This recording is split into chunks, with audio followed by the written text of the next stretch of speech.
यार मजाक कर रहे हो क्या? 359 रन बनाने के बाद आप हार गए।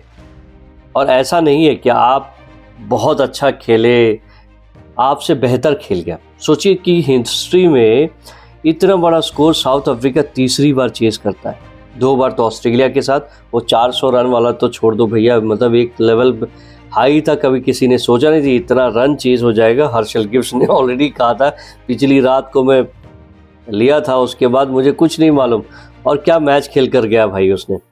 लेकिन इस मैच के बारे में आपसे लोखा जोखा करना ही पड़ेगा, बात करनी चाहिए यार, क्यों नहीं करेंगे। हम फैन हैं, हम पैसा खर्च करते हैं, अपना टाइम खर्च करते हैं आपके मैच को देखने के लिए, and you throw it out.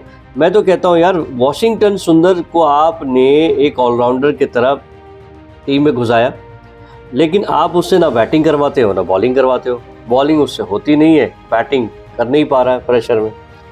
Jaiswal के ऊपर प्रेशर पहले दिख रहा है, एकदम पूरी प्रेशर दिख रही है। जिस तरह की बैटिंग नहीं हो रही है, शायद उनको टेंशन ये हो गया कि अगले मैच में मैं रहूँगा नहीं रहूँगा, क्योंकि ऋतुराज गायकवाड़ ने अपना तो स्टैम्प मार दिया सेंचुरी मारने के बाद। अच्छा, दूसरी बात, प्रसिद्ध कृष्णा, कहीं ना कहीं मुझे ऐसा क्यों लगता है कि जो काम हारिस राहू करते हैं पाकिस्तान के लिए, क्योंकि वो दूसरे की तरफ खेलते, वो एक्चुअली इस टीम में रहते हैं, लेकिन वो बैटिंग या बॉलिंग जो भी है वो करते हैं ओपोनेंट टीम को जिताने के लिए, और वही काम जो है प्रसिद्ध कृष्णा अपनी टीम के लिए करते हैं। मतलब सोचिए कि प्रसिद्ध कृष्णा की जो इकॉनमी है 10.2 की है, मतलब 8.2 ओवर करने के बाद आप 85 रन खाते हो और 2 विकेट, वो भी जैसे तैसे मिल जाता है। आपकी फील्डिंग अच्छी आती नहीं, आपकी बॉलिंग चलती नहीं। आप एक कुलदीप यादव थे जो कुछ अच्छा बॉलिंग करके गए, लेकिन उनकी भी इकॉनमी देखिए 7.8 की थी। ठीक है, बाकी लोग भैया पीटेंगे, बहुत ज़रूरी बात है, लेकिन भाई फील्डिंग, यशस्वी जायसवाल कैच छोड़ते हैं जैसे लगता है मक्खन जमा हो, कैच नहीं होता, और वही नहीं कैच होने की वजह से इस मैच के अंदर 3 सेंचुरी मारी गई थी। एक थी विराट कोहली की सेंचुरी, दूसरी ऋतुराज गायकवाड़ की सेंचुरी, और उसके बाद एडन मार्करम ने तो बस सोने पे सुहागा कर दिया, बोला कैच छोड़ के भैया लो हम तुम्हें दिखाते हैं, तुम्हारी कंट्री के अंदर तुम्हारा पूंगी बजा के जाएंगे पूरे मैच के अंदर। और इट्स नॉट ओनली मार्करम, बहुमा अच्छा खेल कर गए, आपके पास पूरी मार्करम सेंचुरी मार के गए। और ब्रेजा के बारे में बात करना बहुत ज़रूरी है। बहुत स्ट्रॉन्ग क्रिकेटर, मतलब इतना बिजी क्रिकेटर, मुझे यदि कहने में कोई कोताही नहीं है, ब्रेजा आने वाले दिनों में इट्स गोइंग टू बी आप बात सुनोगे उसके बारे में। मतलब रन चलाता है भाई, दोनों मैच में उसने दिखाया कि 100 के स्ट्राइक रेट से बैटिंग करता है, चौके मारता, छक्के तो उसने मारे नहीं, लेकिन उसके बाद रही कहीं कसर, जिसने सेंचुरी, मतलब बेबी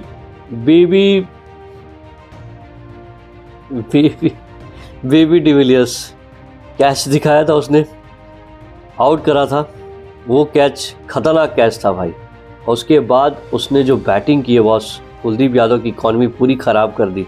सेंचुरी, छक्का मार के 5 छक्के मारे, स्ट्राइक रेट ऑफ 158, और यहीं से मैच बदल गया था।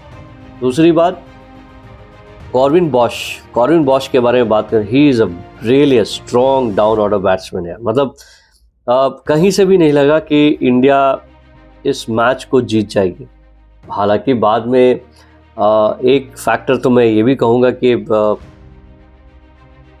यार फैक्टर कुछ भी हो यार, मतलब फैक्टर हो, ड्यू फैक्टर है, मैं समझ गया, बट इंडिया टॉस कब जीतेगी यार, मुझे ये नहीं मालूम कब जीतेगी इंडिया टॉस। आप ऐसे प्लेयर चूज़ कर रहे हो कि सुंदर को बॉलिंग आती नहीं, बॉलिंग करता नहीं, सुंदर को बहुत काम करना है उसकी बॉलिंग के ऊपर, एंड बैटिंग, मतलब समझ में नहीं आ रहा कि अब रिंकू सिंह के जो फ़ैन क्लब है वो तैयार हो गए बॉस, कि जब इनसे बॉलिंग हो नहीं रही, बैटिंग करवा नहीं रहे हो, तो भैया आप कर क्या रहे हो? तो रिंकू सिंह को क्यों नहीं खिला रहे हो? रियान पराग बैठे हुए, उनको क्यों नहीं खिला रहे हो? दूसरी बात, प्रसिद्ध कृष्णा जब नहीं चल रहे हैं, आपके बॉलर्स नहीं चल रहे हैं, अर्शदीप की बात मैं करूंगा नहीं, Arshdeep has done exceptionally well, बाद में पिट गया चलेगा, लेकिन what the other bowlers were doing. Harshit Rana, वही बात होगी, हर्षित राणा ये 1 मैच वंडर, पिछला मैच अच्छा किया, इस मैच में उनकी भी वही हालत है। अब लोग तो कह रहे हैं कि भाई मोहम्मद शमी को आप यहाँ इंटरनेशनली खिला रहे हो, बेचारा वो डोमेस्टिक खेल रहा है। मोहम्मद सिराज को आप यहाँ चांस नहीं दे रहे हो, वो यहाँ लोकल T20 खेल रहा है। मतलब आप अपनी ही प्लेयर की बेड़ा गर्क किए हुए हो। सिलेक्शन में कोई विजन नहीं दिखता आपका। अजीत अगरकर को खुद समझ में नहीं आ रहा कि वो किस तरह की क्रिकेट टीम खड़ी करने वाले हैं। गौतम गंभीर को कुछ मालूम नहीं कि वो क्या करना चाहते हैं। उनकी हवाइयाँ निकल गई है।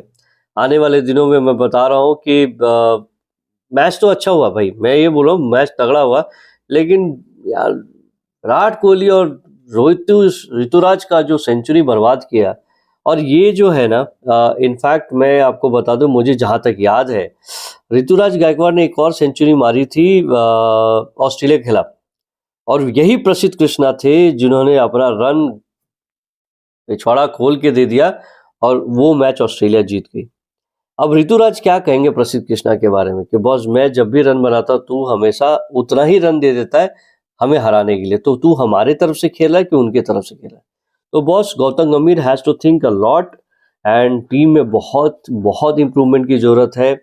फील्डिंग पे बहुत काम करने की ज़रूरत है। टी दिलीप क्या करेंगे पता नहीं। इस तरह तो नहीं चलेगा यार। इस तरह आप सोचो कि मैं ओडीआई कप्तान सॉरी ओडीआई वर्ल्ड कप जीतेंगे तो भैया बाकी सारी टीमें ना कमर कस के आने वाली है, और इंडिया की कमजोरी को उन्होंने समझ लिया है। I think India is lacking one bowler shot यार, मतलब एक बॉलर शॉट था। और मुझे जहाँ तक लगता है कि रविंद्र जडेजा जितने इफेक्टिव टेस्ट में है उतने इफेक्टिव वो ओडीआई में नहीं है। तो I think you need to think very seriously about sir Ravindra Jadeja. Bowling हो नहीं रही है, बैटिंग चल नहीं रहे हैं, प्रेशर पूरा दिख रहा है उनके ऊपर। और जहाँ तक मैं बात करूँ बाकी ऑलराउंडर हम कर रहे हैं, लेकिन देखो यार और ज़्यादा ऑलराउंडर नहीं, ऑलराउंडर हार्दिक पांड्या जैसा हो, जैक्स कैलिस जैसा हो तो बात अलग है, लेकिन अदरवाइज आप प्रॉपर बैट्समैन खिलाओ, प्रॉपर बॉलर खिलाओ, मैच जीत जाओगे यार, मैच जीत जाओगे। मैं ये नहीं कहता कि भाई इंडिया हर मैच जीतेगी, बिकॉज मैं इंडियन फैन हूँ। आने वाले दिनों पिछले दिनों में हमने देखा है कि India has been winning streak बहुत लंबा था, हार गए, that is a different thing. लेकिन ये जो हार है ना हजम नहीं हो रही, क्योंकि आप गलतियां करके हारे हो। उन्होंने बहुत एक्सेप्शनल नहीं खेला यार, उन्होंने सेंचुरी, आइडम आक्रम ने सेंचुरी मारी बिकॉज कुलदीप यादव के बॉल पे कैच छोड़ दिया। अब ब्रेविस वैसा ही खेलता है जिस तरह वो खेलता है, उसको मालूम है कि भैया अब मैं स्कोर के नजदीक हूं तो मुझे कैसे खेलना है। उसने छक्के छक्के उड़ा दिया आपके, उसने चौके से बात नहीं छक्के से बात की। तो भाई बहुत काम करने की जरूरत है, और प्रसिद्ध कृष्णा अगले मैच में बैठ जाते हैं तो मुझे कोई हैरानी नहीं होने वाली। सो जो है सो है भाई, हार गए हम, ताली मारो। ड्यू फैक्टर का सपोर्ट करते हैं केएल राहुल, ठीक है जो भी है। बट क्या बैटिंग बैटिंग अच्छी थी यार, बैटिंग में कोई डाउट नहीं है। जायसवाल और रोहित शर्मा आउट हो गए, ठीक है कोई बात नहीं। अब जायसवाल को टेंशन तो ये होगी कि भाई शुभमन गिल आएंगे तो स्ट्रेट वो खेल जाएंगे और ये बाहर बैठेंगे, लेकिन इस बार मैं बता रहा हूँ कि जायसवाल ने अपने सिलेक्शन को कहीं से भी जस्टिफाई नहीं किया। तो मैं बहुत बड़ा फैन हूँ जायसवाल का, लेकिन इस परफॉर्मेंस के बाद तो मैं नहीं कह सकता कि जायसवाल को, उसने अपने अपने सिलेक्शन की जो क्राइटेरिया था उसको थोड़ा सा उन्होंने दरकिनार करवा दिया है। अब सिलेक्टर्स के पास भी है मौका कि भैया कह सकते हैं कि नहीं हो रहा है भाई, इसको टेस्ट ही खेलने दो, और ये टेस्ट ही खेलेंगे। यदि आईपीएल में कुछ बहुत अच्छा कर गए तो बात अलग है, अदरवाइज मुझे नहीं लगता कि वो T20 या ओडीआई सेटअप में आने वाले हैं। So that's it.